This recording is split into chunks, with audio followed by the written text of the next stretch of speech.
At Christmas dinner, my grandpa raised his glass and smiled across the table. So he said, "Do you like the house I bought you?" Every fork stopped midair. I blinked, confused. What house? For a second, nobody breathed. Then my mom's hand slipped off her wine glass, her face turning pale. Grandpa's smile vanished. He pushed back his chair, the sound slicing through the silence. "Show me the deed now." That was the moment everything broke. But what none of them knew, what even Grandpa didn't know yet, was that this dinner had been planned long before they ever sat down. 2 weeks before that dinner, I wasn't thinking about deeds or houses. I was thinking about rent overdue bills and whether instant noodles could count as dinner 3 nights in a row. My apartment in Portland was small, the kind of place where the heater rattled louder than my thoughts. But it was mine, or at least the one thing I paid for myself. Every December, my parents liked to remind me how independence builds character. They said it right after posting pictures of their ski trips and new cars. Mom's messages always started sweet and ended with a jab, "You should learn how to manage money like adults do." I never replied. Silence was the only way to keep peace in our family. The only person who never made me feel small was Grandpa Edward Brooks. He was everything my parents pretended to be: disciplined, fair, quietly powerful. When I was 22, he told me, "Someday I'll make sure you have a place of your own." At the time, I thought he meant advice, not an actual house. He loved plans, not surprises. That's why when he called me a week before Christmas, I felt something strange in his voice. He said, "This year I have a special gift for you." I laughed it off. "Grandpa, you don't have to get me anything." He chuckled. "Oh, it's already done." I didn't think about it again until later that night, scrolling through my phone, staring at my parents' posts from their dinner party in Napa, red wine, polished smiles, all captioned, "Family is everything." It felt like a joke I wasn't in on. I told my friend Clara about the call. We were at our usual cafe, both hunched over laptops pretending to work. She smirked. "Special gift, huh?" "Maybe he finally realized you deserve more than their leftovers." I smiled, but it didn't reach my eyes. Or maybe it's another lecture wrapped in a bow. Outside, Christmas lights blinked against the rain. Inside, my coffee had gone cold. I didn't know it then, but the gift Grandpa talked about wasn't waiting under a tree. It was waiting to expose everything I thought I knew about my family. A few days later, I was searching for a client's invoice on my laptop when an unfamiliar email popped up, subject line, "Congratulations on the successful sale of the Pacific Lane property." At first, I thought it was spam. Then I noticed the address, Pacific Lane. My heart gave a quick, painful thud. That was the same street Grandpa had once mentioned years ago, the place he said would fit my sunlight. I stared at the message again, my throat tightening. Sold. But sold to who? I called Mom, keeping my voice light. "Hey, random question. Did Grandpa ever buy a house on Pacific Lane?" There was a pause longer than it should have been. Then her tone turned airy. "Oh, that. No, the market crashed that year, remember? Nothing ever came of it, right?" I said, slowly. "Because I got this weird email." Her breath hitched. "Angelina, you shouldn't open things that aren't yours. You always overthink." And just like that, she hung up. I sat there, phone buzzing in my hand, trying to make sense of what just happened. For the first time, her calm sounded like fear. That night, I couldn't sleep. Every creak in my apartment felt like a whisper saying, "They lied." I dug deeper, tracing the email back to a realtor's office in Lake Oswego. The next morning, I called pretending to be a buyer interested in recent sales. The agent confirmed the house had been sold 3 years ago, under the name Thomas Brooks. I couldn't feel my hands, my father, my mother. They'd sold it and never told me. When Grandpa called later to confirm Christmas dinner, I almost told him everything. But something in me froze. I wasn't ready to be the one to break his heart. Instead, I said, "Of course I'll be there. I'll bring dessert." After hanging up, I stared out the window at the falling snow, the city lights turning blurry through the glass. Clara texted asking if I was okay. I typed back, "I think my parents stole something that was meant for me." She replied, "Then make sure they hand it back themselves." I didn't answer. I just closed my laptop, whispered to the empty room. "Okay then, Christmas dinner it is." 3 days before Christmas, I drove across town through freezing rain to Grandpa's office. His assistant Sarah greeted me with her usual calm smile, though something flickered in her eyes. Hesitation, maybe guilt. "I just wanted to drop off his gift early," I said, trying to sound casual. My fingers were trembling around the small wrapped box. She hesitated, then lowered her voice. "Mr. Brooks thought you'd already moved in." For a moment, the words didn't make sense. Moved in where Sarah looked around, then reached into a drawer and slid out a manila folder. "He talks about how proud he is that you finally have your own place, the one on Pacific Lane." I felt the world tilt. "Pacific Lane," I repeated. She nodded, whispering now. "He bought it 2 years ago. Said it was in your name. Said your parents handled the paperwork." Her eyes softened.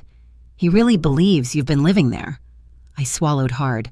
Can I see something?" She hesitated again, then quietly handed me a photocopy of the original deed. My name, bold, unmistakable, and then stapled behind it another form, a sale agreement signed by Thomas Brooks. My father's signature. Outside, the cold hit me like punishment. I sat in my car gripping the papers until they crumpled.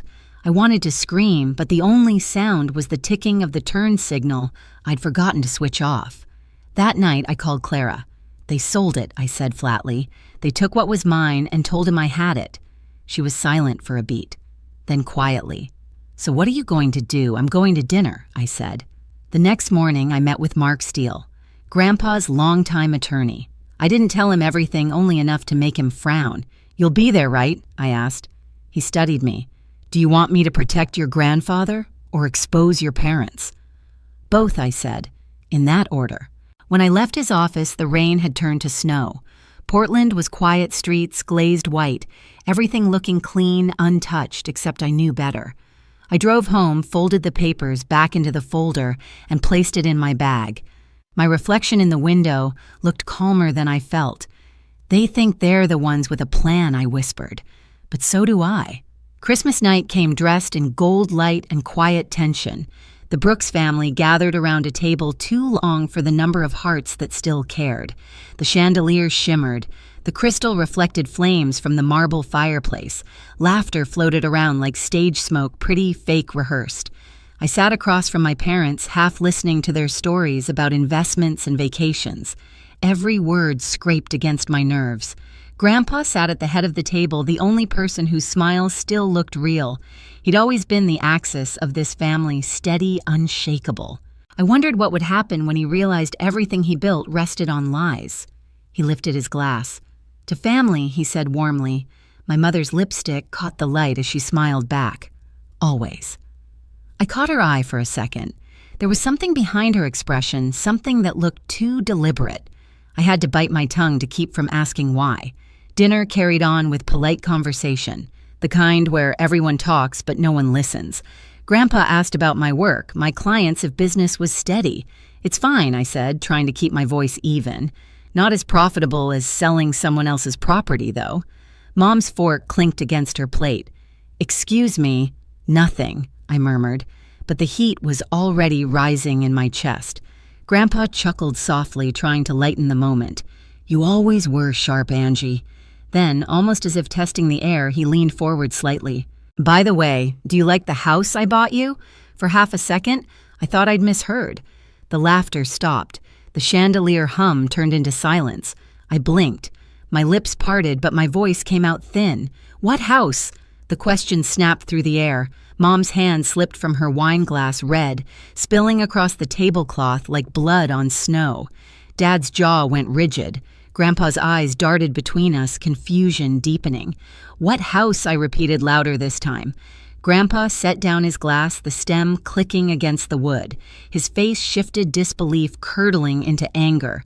"Show me the deed now." Dad tried first, his voice trembling but defensive. "Dad, this isn't the time." "It's exactly the time," Grandpa cut in, calm but sharp as glass.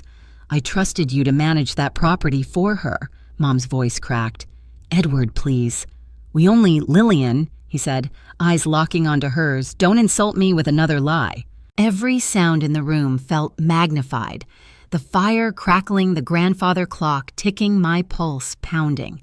Sarah appeared from the side doorway as if she'd been waiting for the cue. She handed Grandpa a brown envelope. He didn't even look at it before calling Mark. Mark Steele entered briefcase in hand. "Mr. Brooks," he said evenly, "you asked me to review some transactions earlier this week. I think you'll want to see this." He opened the briefcase, spreading documents across the table. I watched my parents' faces drain of color. Mark pointed to the first page. "This is the original purchase deed. Buyer Angelina Brooks, signed and notarized." He flipped to the next page. "And this sold 3 months later by Thomas Brooks. Transfer of funds confirmed here." Grandpa's hand shook as he traced the signatures. "You sold her house," he whispered. "The one I bought for her future." Dad swallowed hard. "We were only managing it." "She wasn't ready. Ready for what?" I snapped, the anger breaking free. "To have something of my own, to stop needing you." Mom reached for me, desperate. "Honey, we did it for you. You were struggling." "We thought I pulled my hand away." "No, you thought you could hide it." The air was heavy with heat, the kind that comes before a storm. Grandpa stood then slowly, deliberately. The chair scraped the floor with a sound that made everyone flinch. "From this day forward," he said, "you don't speak for her again." No one breathed. Mom started to cry, mascara streaking down her face. "Edward, we didn't mean to hurt her. But you did," he said quietly. "And you did it while smiling across my table." He reached into his vest pocket and pulled out a small velvet pouch. A silver key slid into his palm. He looked at me. "It was meant to be yours, Angie. It still is." He placed it in front of me. My hands didn't move at first. I couldn't. My throat was tight with something between relief and grief. Dad stood abruptly, his chair tipping over. "We're your family," he shouted. "You can't cut us out over some misunderstanding." Grandpa's eyes hardened. "You're right, your family, but not mine." Silence, the kind that rings louder than shouting. Mom's voice broke again. "Angelina, please. Tell him we can fix this." I finally looked up steady. "You can't fix something you sold." Mark gathered the papers, placing them neatly back in the folder. "We'll start reversal proceedings in the morning." Sarah stood quietly behind Grandpa, her expression unreadable. Maybe pity, maybe satisfaction. Grandpa exhaled long and heavy. "Merry Christmas," he said softly, not to them, but to me. He rested a hand on my shoulder, the same hand that once taught me how to draw straight lines when I was little. "You always did have an eye for balance," he murmured. Mom covered her face. Dad turned away, muttering something I couldn't hear. It didn't matter. The sound of their excuses no longer carried weight. I stood the key cold in my palm and looked around the room. The tree lights flickered. The air smelled of pine and betrayal. I'd imagined revenge would feel fiery, but it felt quiet, like the ending of a long, sad song. When I finally stepped outside, the night air sliced my cheeks. The snow had begun again, soft flakes drifting onto the porch railing. Behind me, through the window, I could see Grandpa still standing tall, a silhouette against the warm light. Inside, my parents sat small and silent, trapped in their own lies. I whispered to myself, almost a prayer. They wanted me to earn my life. I just did. And with that, I walked into the snow, free, cold, and awake, for the first time in years. The next morning, the house was quiet. No one mentioned the night before, but everyone felt its weight. Mom and Dad's car was gone by sunrise, just twin tire tracks curving down the snowy driveway. They didn't say goodbye. Grandpa found me in the sunroom, sitting with a cup of coffee gone cold. His movements were slower than usual, the kind that came after disappointment too deep to name. He said softly, "I gave them too much trust. I thought money could keep us honest." I looked up. "You believed the best in them." "That's not a mistake." He shook his head. "You reminded me what honesty actually looks like." He reached into his jacket, pulled out an envelope, and slid it across the table. Inside were fresh papers, my name printed clearly at the top. The title, deed. No signatures missing this time. "I had Mark redo everything last night," he said. "It's official. The house is yours, and theirs will be handled separately." My throat tightened. "Grandpa, I don't even know if I want it anymore." He smiled, tired but warm. "You don't have to move in right away. Just know it's waiting, like I'll be whenever you need me." Later that week, news spread through Portland's business circles. Thomas and Lillian Brooks had been quietly removed from several boards. The Brooks family reputation, once polished, now carried a faint crack, but no one outside knew the real story. I didn't feel triumphant. I didn't feel vindictive. Just lighter. Over coffee with Clara, I told her I didn't win anything. I just stopped losing myself. She nodded, smiling. That's what winning actually looks like. When I left the cafe, snow had melted into a thin shine on the sidewalks. For the first time in years, I walked without glancing over my shoulder. A week later, I drove to Pacific Lane. The street was quiet, lined with evergreens dusted in snow. The house stood there, white walls, tall windows, a front porch waiting like an open hand. I stepped out, the air crisp and clean, and held the silver key up to the morning light. For the first time, I didn't feel like someone's daughter or someone's disappointment. Just me. I turned the key in the lock and whispered, "Home." Justice doesn't always shout. Sometimes it just stands up. If this story hits something in you, share your thoughts and subscribe for more true family stories like this one.